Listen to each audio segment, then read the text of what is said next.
I want to briefly share with you the story of this family, where we came from, how we got here, and where we're going. Kush, your parents migrated here with a bag of clothes, no more. Mule-headed determination and the value structures provided by my parents were the intangibles. I was asked to go work at Sears for minimum wage, which was $3.05. And don't forget, I was an MD, but I hadn't yet gotten my license, period. Not many believed in us. Kush, you may understand. You had your doubters. But with hard work, devotion, blessings of the ancestors, we made it. Now we look to the future where Hannah and I will eventually move on. And Kush, it'll be left to you and love to carry on the mission of our family. I came to this country with nothing materially, but with my greatest asset by my side, and she's been for 40 years. She's only 5'2", but she stands tall to me. She has worked tirelessly, first to transform this boy into a man, then to make the four of us a family. And has always believed in the family and knew in the deepest corners of her heart that she was going to focus her entire energies on the nurturance and sustenance of the four of us. Nothing else mattered.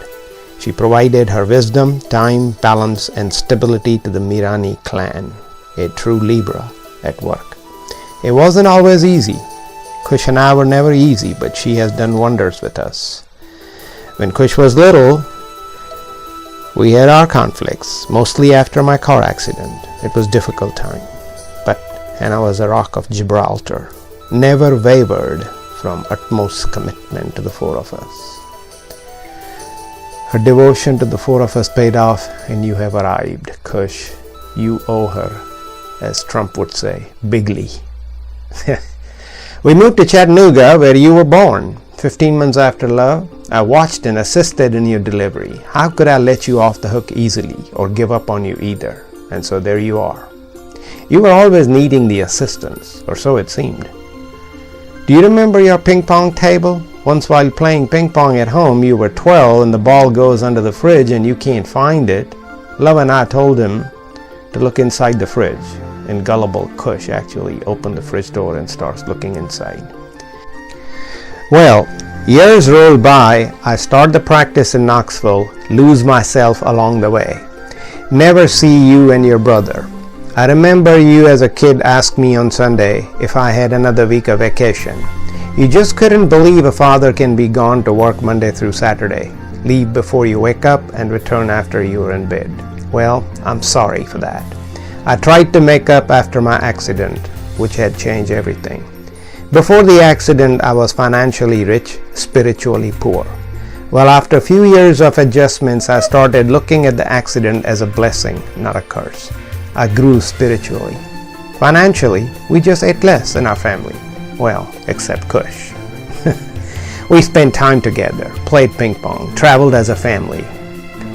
Kush was a light-hearted, mischievous, and energetic child from the beginning. He was our prankster, always reminded us of Lord Krishna in that way. Kush, you wrote me a letter in 2007. I just wanted to let you know, Babu, that you did not have one child that is a success and one that's merely pedaling through life, keeping his head above water. I will make you happy, Father. I don't care who believes in me now and who doesn't.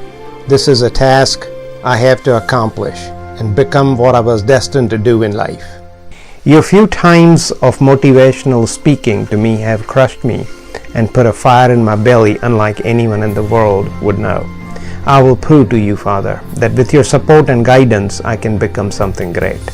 You have given me everything, Babu, and with this knowledge and opportunities, I will shine, because it is now my time to achieve and outperform all those that did not believe in me. The point of this is to say, thank you, Father. Please never stop believing in me, and I'll show you what I'm capable of in this world. I will not let you down. Love you so much. Kush. You have come full circle now, from kicking soccer balls to kicking butt. You have certainly shown everyone what you're capable of. Your mother and I are so proud of the man you have become. Now I want to share where we are going. By sharing an important part of where I came from, there must be a past for the future to be built upon. So a little looking back is in order. I was not born in a wealthy family. My daddy was a clerk and of modest means, but he was determined to break the cycle of poverty through me. He pushed me and he taught me. I am where I am because of the foundation he built. Daddy was and is my hero. When alive, I had a lot of reservations about his dealing with his kids, but he had mapped out where I was going. His vision of making a doctor out of me, the family will benefit. He laid the map. I had no choice to follow, sometimes resentfully. When he passed on, I became parent to two siblings much younger than me. I realized my loss and ever since have. It shaped me, and you, Kush, got the parenting that I had experienced. The hardest job in the world is parenting. God Shiva has Trishul with 3 prongs. So does a life of meaning: learning, earning, and returning. The first prong, learning. Kush, if you think I was hard on you, let me share with you what Daddy's mantra for me was. Perfection is what I expect, but I will tolerate excellence. Needless to say, I could never win, but it turned me into who I am today. Education was critical to Daddy, and it was critical for me to pass that on to you. Under Daddy's tutelage, I transitioned from a poor but hearty and gutsy man, and was able to immigrate from India with nothing.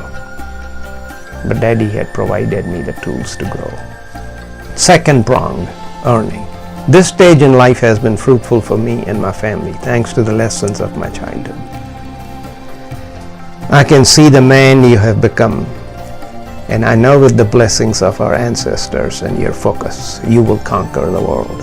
I believe in you. The third prong, returning. You cannot lose sight of the responsibility you have to give back, to share your good fortunes with those with less. Without returning, simply hoarding money has no meaning or purpose. Selfishness has no lasting happiness or legacy that comes from giving back.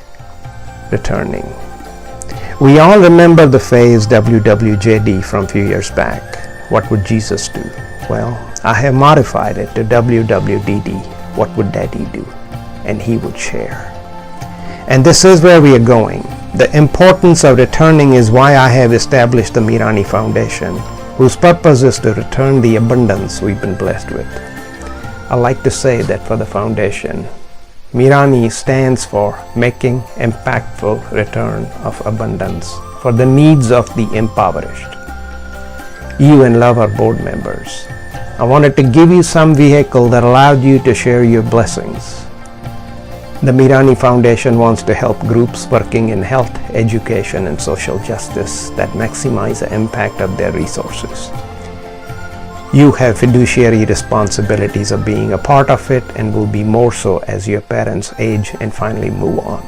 That's the way to show love and respect for people who gave you everything so that their blessing will carry on from beyond. Daddy's been physically gone 41 years, but the blessings from him have always been with me. And lastly, I want to say that in a relationship you will have tests, many tests. If you two work together, all will be conquered. If you decide to stand on opposite ends of the rope, no one wins. It's really not about winning. It's all about one aim. Stay as one and you'll be okay. It's taken me all of 40 years with my darling Hannah to realize that.